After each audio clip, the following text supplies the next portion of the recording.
Bismillahirrahmanirrahim. Alhamdulillahi wassalatu wassalamu ala rasulillahi. Allahumma sholli ala Muhammad.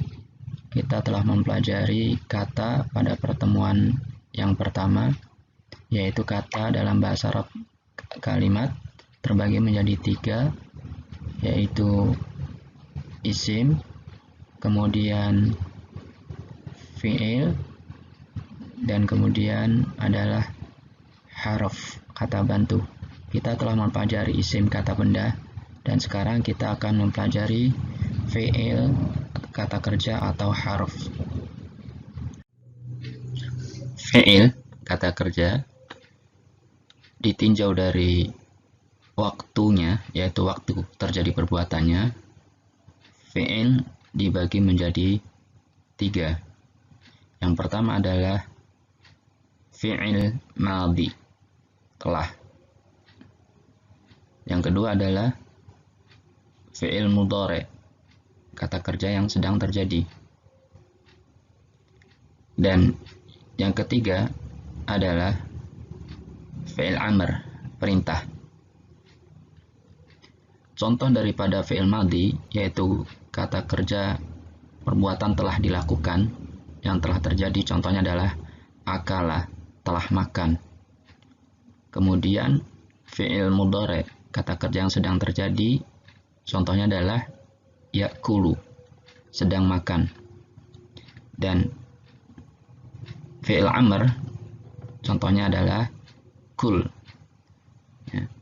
Ini adalah pembagian fi'il berdasarkan waktunya terjadinya perbuatan tersebut, yaitu ada fi'il madhi, fi'il mudhari, dan fi'il amr. Pahami dan istilah-istilah ini semoga dimudahkan dalam pelajaran selanjutnya. Adapun fi'il ditinjau dari huruf akhirnya, dilihat dari huruf akhirnya, maka fi'il dibagi menjadi 2, yaitu fi'il shahih akhir, yaitu kata kerja yang tidak diakhiri dengan huruf ilat, yaitu alif, waw, dan ya. Contohnya adalah doroba, memukul. Perhatikan kalimat kata doroba ini, ia tidak diakhiri huruf ilat, alif, waw, dan ya. Kemudian juga begitu juga dengan farra, lari, akalah, makan, wasala, sampai, qala, berkata. Kata-kata yang ini adalah fi'il shahih akhir, yaitu tidak diakhiri dengan huruf ilat, alif, waw, dan ya. Yang kedua adalah mu'tal akhir, fi'il yang diakhiri dengan huruf ilat, yaitu alif, waw, dan ya. Contohnya adalah da'a, memanggil, berdoa, mengundang. Kata da'a diakhiri dengan huruf alif, huruf ilat alif. Begitu juga dengan yad'u, fi'il mudhari dari da'a, diakhiri dengan huruf waw. Jaro, lari, diakhiri dengan alif maksurah. Yajri, bentuk fi'il mudhari daripada jaro, diakhiri dengan huruf ya. Teman-teman sekalian, untuk tidak mengambil pusing dengan istilah-istilah ini sehingga berhenti belajar bahasa Arab, tapi cukup pahami istilah ini dan hafalkan insya Allah nanti dengan memahami istilah-istilah ini dan adanya praktek-praktek yang akan kita terapkan nanti akan semakin mudah dan kita akan lebih paham tentang istilah-istilah ini. Adapun kata kerja atau fi'il ditinjau dari membutuhkan objek dan tidaknya, maka kata kerja dibagi menjadi dua. Yang pertama adalah muta'addi, membutuhkan objek. Contohnya adalah kataba, menulis. Kataba ini adalah kata kerja yang memerlukan objek. Ya, menulis ini adalah kata kerja yang memerlukan objek, transitif. Muhammad menulis. Maka kalimat ini masih belum dipahami. Maka karena menulis ini kata yang memerlukan objek. Muhammad menulis apa? Maka ditambahlah objeknya. Muhammad menulis pelajaran. Ya, kataba Muhammad darsa. Ini contoh daripada kata kerja yang berjeniskan muta'addi. Kata kerja yang memerlukan objek. Kemudian yang kedua adalah kata kerja berjeniskan lazim, yaitu tidak membutuhkan objek, intransitif. Contohnya adalah jaro, lari. Kata kerja lari ini, ia tidak memerlukan objek. Ketika kita berbicara jaro Muhammad, Muhammad lari, maka kita sudah paham tentang maksud kalimat tersebut. Jadi, fi'il ditinjau dari membutuhkan objek dan tidaknya dibagi menjadi dua, muta'addi dan juga lazim.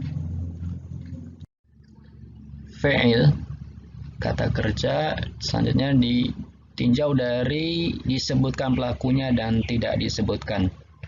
Dibagi menjadi dua, yaitu kata kerja aktif atau mabniun lil ma'lum, fi'lun mabniun lil ma'lum, yaitu kata kerja aktif yang disebutkan pelakunya, yaitu bentuknya adalah seperti kataba. Kataba menulis. Ya. Contohnya adalah kataba Muhammadun ad-darsa. Muhammad telah menulis pelajaran. Pelakunya Muhammad disebutkan di sini. Ya, maka bentuknya tulisannya adalah kataba. Kata kerjanya yaitu kataba.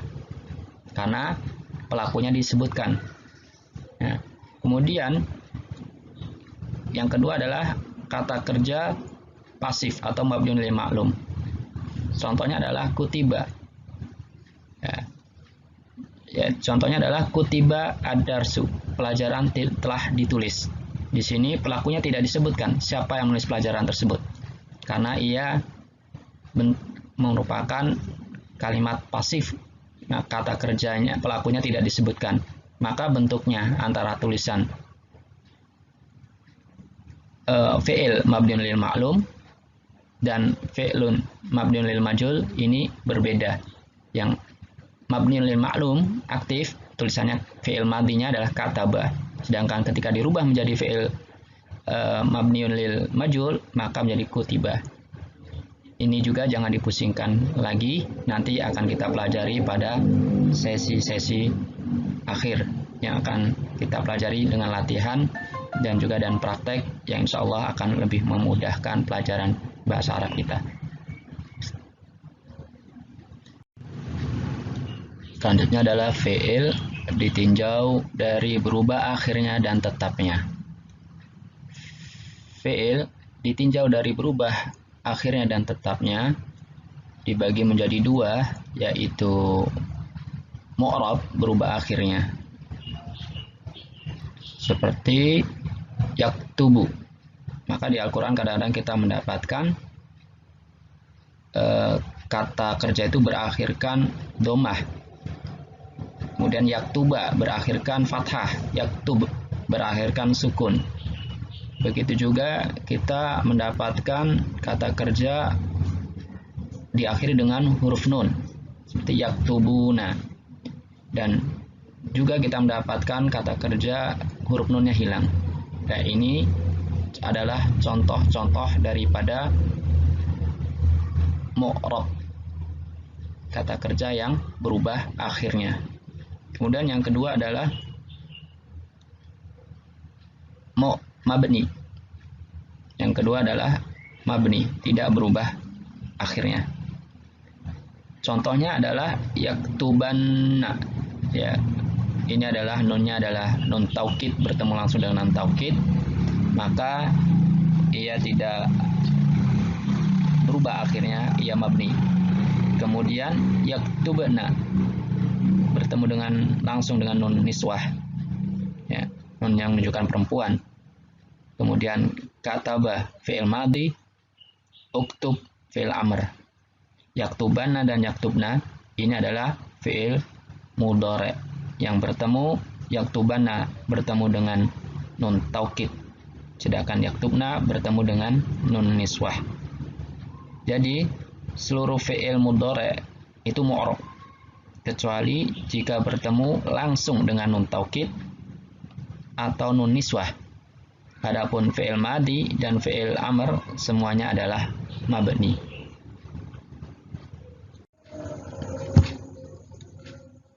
Selanjutnya kita akan membahas harf. Ini adalah bagian ketiga daripada pembagian kata harf. Mungkin bisa kita artikan kata bantu. Ya, harf ada harf itu ada huruf yang masuk pada isim, ya, ada yang masuk pada isim.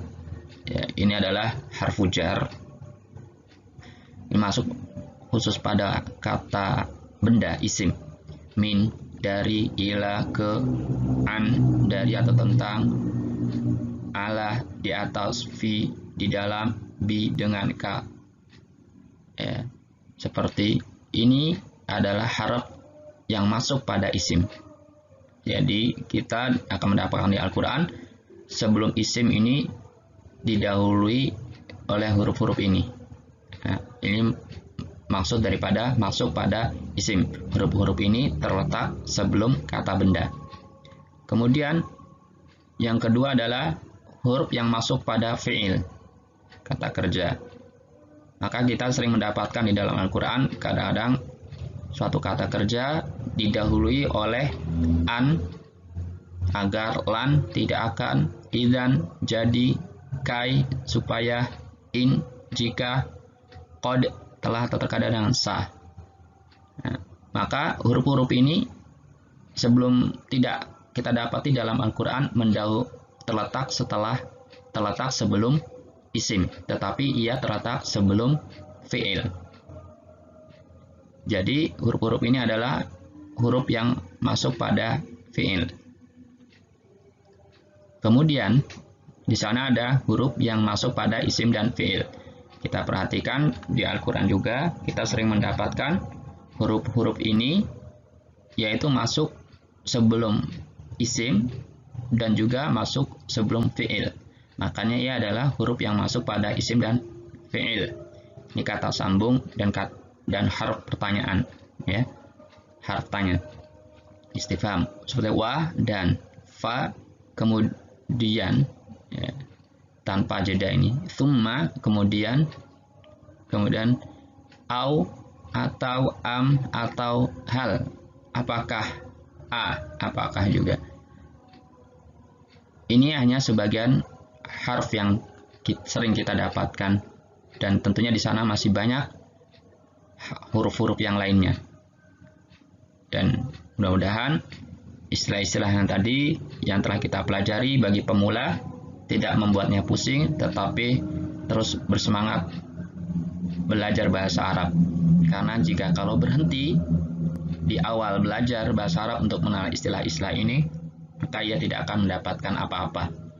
Yang selama ini cita-citanya ingin bisa belajar bahasa Arab. Maka tetap lanjutkan, paham atau tidak paham tentang istilah-istilah yang telah kita pelajari, tetap dilanjutkan pelajarannya. Insya Allah dengan adanya praktek nanti di pelajaran selanjutnya akan lebih memahami istilah-istilah yang telah kita pelajari hari ini. kita baca doa kafaratul majlis. Subhanakallahumma wa bihamdika asyhadu an la ilaha illa anta astaghfiruka wa atubu ilaik. Assalamualaikum warahmatullahi wabarakatuh.